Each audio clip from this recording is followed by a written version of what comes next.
Ciao ragazzi, qui è Asiaxi, benvenuti nel 21esimo episodio della Paccarriera, la carriera dove il mercato viene deciso dai pacchetti dell'Ultimate Team. Nello scorso episodio avevamo giocato diverse partite, tra cui l'andata difficile degli ottavi di Europa League contro il Monaco, finita 0-0 dopo essere stati graziati diverse volte. Avevamo giocato anche diverse partite in campionato, riuscendo a mantenere un buon distacco dalla zona Champions, che dista 6 punti al momento. In questo episodio vedremo il ritorno degli ottavi di Europa League, ovviamente nel dettaglio. Poi la sfida riassunta col Torino e per finire marzo giocheremo contro la Lazio, prima di iniziare aprile col derby e col big match contro il Napoli. Non perdiamo ulteriore tempo, il Monaco ci ospita nel suo stadio. La squadra francese, come avevamo detto nel precedente episodio, ha una buona rosa, soprattutto davanti c'è tanta fantasia e qualità, come potete vedere da questa schermata. Sono anche solidi difensivamente, con Zaccaria, Fofana e Ibañez i loro cardini difensivi. Se riuscissimo a contrastare il loro tiki-taka ed eludere il gegenpressing, potremmo avere una chance, ma non sarà facile davanti ai loro tifosi. Per questa partita, a causa dell'infortunio di Golovin, ci affidiamo sulla tre quarti a Stein e Tutino, che agiranno dietro a Mitrovic, con Santoro che avrà una nuova chance da titolare a centrocampo. Direi che è tutto pronto, andiamo a prenderci i quarti.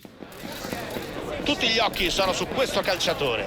Prima maglia da titolare dopo l'infortunio. Chi la spunterà lo scopriremo tra poco.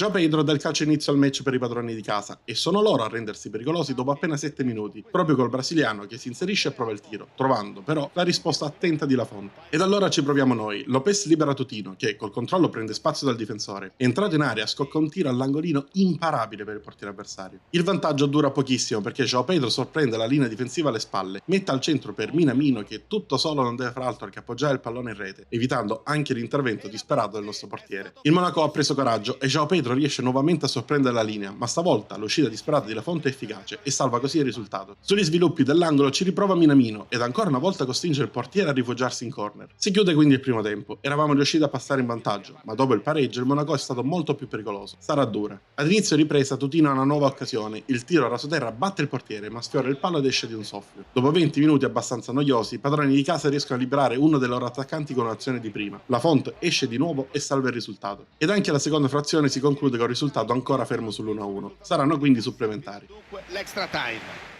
Il primo supplementare si apre con una grande occasione per noi. Macchino prova il tiro al volo, ma il portiere ha un riflesso mostruoso e protegge la sua porta, deviando in angolo. Nel finale del primo tempo João Pedro riesce a resistere al fallo di Tsimikas, prima di incrociare sul palo lontano. Lafont si distende e interviene sul tiro. E quando tutto sembrava ormai portare ai rigori, ecco che, a tempo ormai scaduto, Neto riesce a servire João Pedro, che dopo una miriade di occasioni gettate al vento segna proprio la più importante, mandando i suoi ai quarti di finale. Ed infatti, dopo aver battuto il calcio inizio, l'arbitro fischia 3 volte e mette fine al match. È stata una doppia sfida sofferta. In generale penso che il Monaco abbia meritato la qualificazione, ma con un attimo di cinismo in più, forse saremmo comunque passati noi. Almeno ora avremo più tempo da dedicare al campionato. Ma sarebbe potuta finire benissimo diversamente.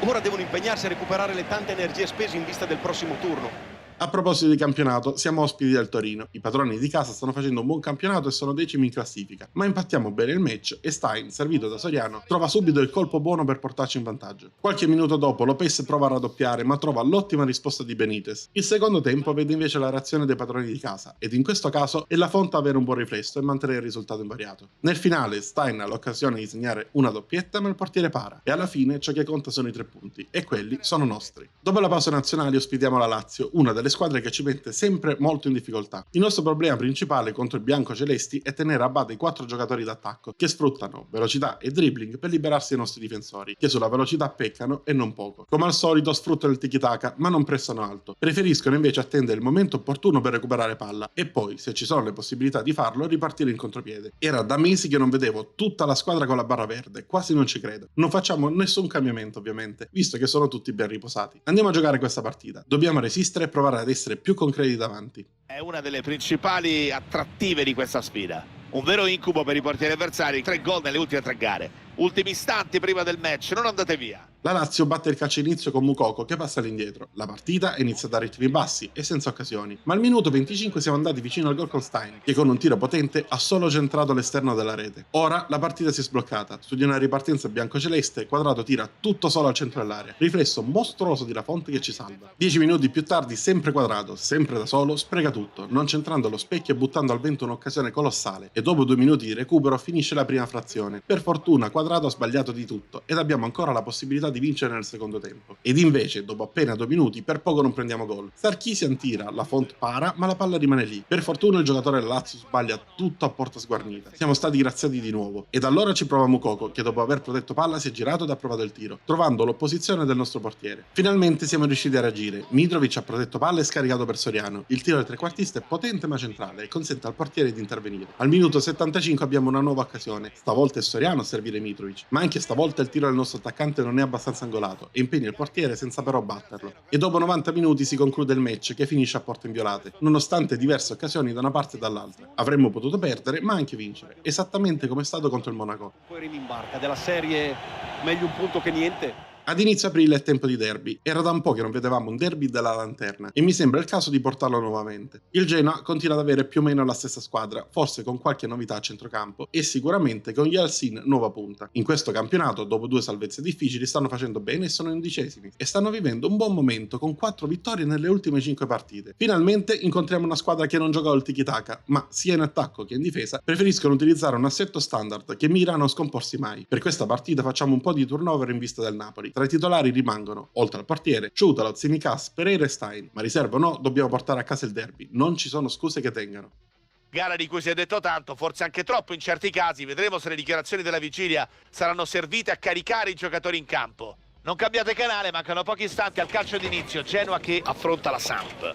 E il Genoa a dare il calcio inizio al derby, che inizia con una grande occasione per Vitinha, che però spara il pallone nella stratosfera. Anche il nostro tiro da fuori al 22esimo non è granché, ma almeno c'entra lo specchio della porta. Pochi minuti dopo abbiamo una grande occasione. Da un'azione confusa dentro l'area arriva il tiro di Pereira, che non c'entra la porta tirando in corsa con la punta del piede. Nei minuti successivi invece Stein pesca Machino, controllo di Mancini e conclusione imparabile di destro, per il vantaggio della Doria. Verso la fine del primo tempo Caboret, il terzino destro del Genoa, riesce ad arrivare alla conclusione, ma come Vitinha spara alto sopra la traversa. E praticamente sulla ripartenza troviamo la seconda rete e ancora Stein a liberare una punta che stavolta è Tutino. La conclusione di potenza non lascia scampo al portiere dei Grifoni, che conclude il primo tempo sotto di 2 reti. La seconda frazione si apre con un tiro da fuori di Tutino che praticamente da fermo riesce quasi a centrare la porta. Risponde il Genoa con Vitinha che si libera di Ingoi e dal limite prova la trivela, tiro centrale e parata di La Fonte. Abbiamo superato da poco il 70esimo quando Machino impegna il portiere con una conclusione a giro potentissima, ma che viene ben neutralizzata dall'estremo difensore. Il portiere non può nulla 10 minuti dopo. Tutino penetra in area, vede al centro Stein tutto solo e lo serve con un rasoterra preciso che consente al trequartista di segnare il 3-0. Con un tiro angolato ma debole di Vitinha, ben parato dalla Font, si conclude anche il secondo tempo. Vincere così nettamente il derby è una bellissima sensazione e rende ancora più dolci i 3 punti odierni. L'intera posta,